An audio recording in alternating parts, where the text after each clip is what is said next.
Hey there, Marie Greene from Olive Knits here, and today I want to show you Jeny's Stretchy Bind Off. This is a great bind off to use for a shawl, especially. This is my Moonrise shawl, and you just need that little extra stretch along the edge so that you can block the shawl and get its full potential, and you don't have any restriction. A regular bind off doesn't work on this shawl, and there are quite a few shawls that are the same way. So if you're ever binding off a shawl and it calls for a stretchy bind off, make sure you use it because it makes all the difference in the world. The Stretchy Bind Off gives you almost a little bit of a chain link look. It's nice and airy and loose, and that just allows you so much more freedom to really expand all the stitches when you're blocking and get that full pattern and texture and lace to really open up. All right, so let's take a look at how to do it. All right, let's get started. Now I'm going to show you my variation on a Jeny's Stretchy Bind Off. It's just very similar to the original with just a slight twist, and I'm going to show you what that is. So to begin, we're going to knit the first stitch and slide it off. Now before we knit the second stitch and start binding off, we're going to create a yarn over to go between the stitches, and that's going to give us space and a little extra air and stretch between each stitch that we bind off, and that's how we get that stretchy bind off. Now, the traditional Jeny's way is to work a backwards yarn over. So instead of going front to back, the original will have you go back to front, create a reverse yarn over, knit the next stitch, and then pass the yarn over and this first stitch that you knit over, just like this. Get under there with your needle and then pass them over. And then we've bound off a stitch and a yarn over. Now, you would complete that process all the way down, working the backwards yarn over, knitting the next stitch, and then taking the tip of your left needle to go underneath that yarn over and the first stitch you knit and passing those over. Try not to split your stitches here. Passing those over, and you get this big, stretchy, loopy bind off. Now, my variation uses a traditional yarn over instead of the backwards yarn over, and I actually think you get a little bit of a better look. So I'm gonna complete this row using the original with the backwards yarn over, so you can see what that looks like. And then I'm gonna do it again with a traditional yarn over, so you can see how that looks and decide which one of those you might like best. So I'm going to finish this up and I'll be right back. All right, I'm at the last stitch. I've worked my yarn over, and I'm just going to pass that yarn over and stitch over the last stitch that I knit.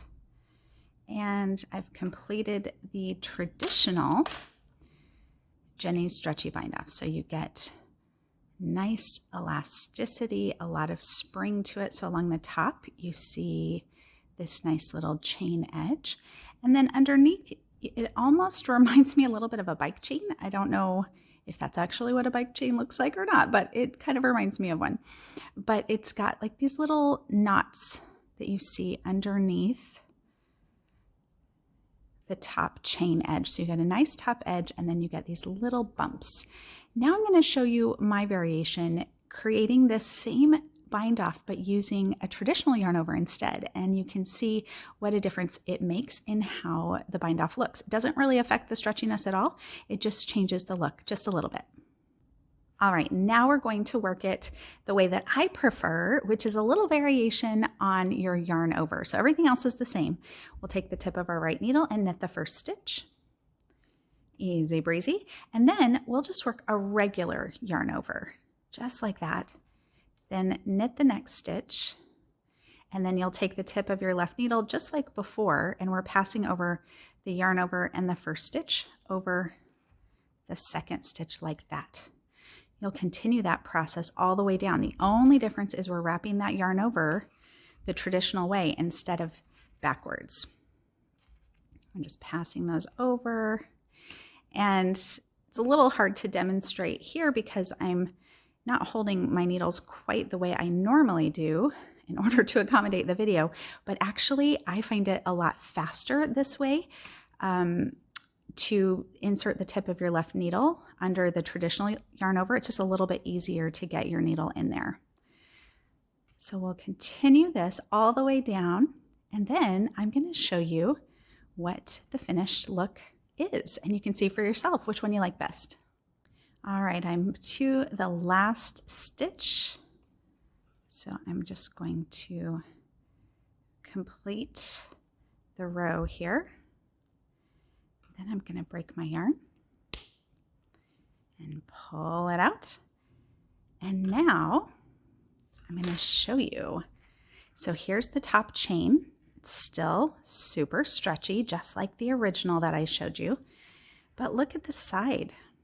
It's got this little chain all the way along the front instead of those bumps. So you'll remember there were like the little knots that looked a little bit like a bike chain on the original version. And this version has these nice, almost like the same little chain on the side. It just looks great. I like the look and I like the stretch. So give this stretchy bind off a try on your next shawl or anytime you need a lot of stretch on that bind off row.